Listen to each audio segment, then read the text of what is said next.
Mwanza kuanzia tarehe 22 mwezi wa 4 mwaka huu 2025 limeanza kupokea taarifa kutoka kwenye vyanzo mbalimbali zinazoonesha kuwa baadhi ya wafuasi wa Chama cha Demokrasia na Maendeleo, yani Chadema, katika mkoa wa Mwanza wanapanga kukutana na kufanya mikusanyiko isiyokuwa halali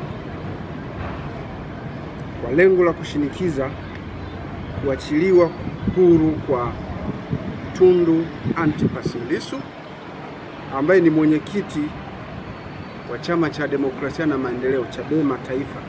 Zinazopokelewa na jeshi la polisi ni kuwa wanawake na watoto wanashawishiwa na baadhi ya viongozi wa chama hicho kushiriki kwa wingi katika mikusanyiko hiyo isiyokuwa halali. Ndugu waandishi wa habari, kutokana na taarifa hizo, jeshi la polisi katika mkoa wa Mwanza linawatahadharisha wananchi kutojihusisha kabisa au kushiriki katika mikusanyiko hiyo isiyokuwa halali, bali linawataka wananchi kuendelea na shughuli zao za kujipatia kipato bila hofu ya aina yoyote.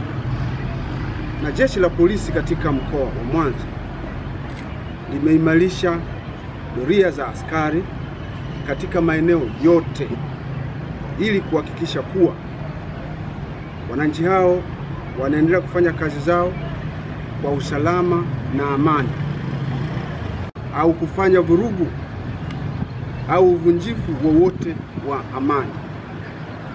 Jeshi la polisi halitasita kuchukua hatua kali za kisheria kama hatua mojawapo muhimu ya kulinda amani na usalama wa wananchi wa mkoa wa Mwanza.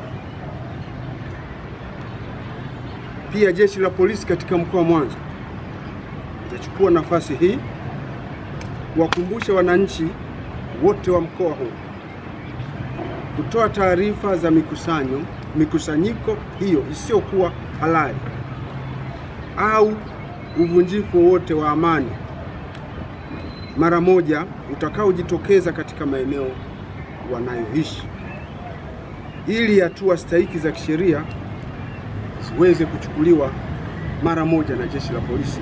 Subscribe Melo Online TV ili uwe wa kwanza kupata habari na matukio. Usahau kulike, kushare na kucomment. Kuwa familia yetu, tukuhabarishe, tukujuze na kukuelimisha.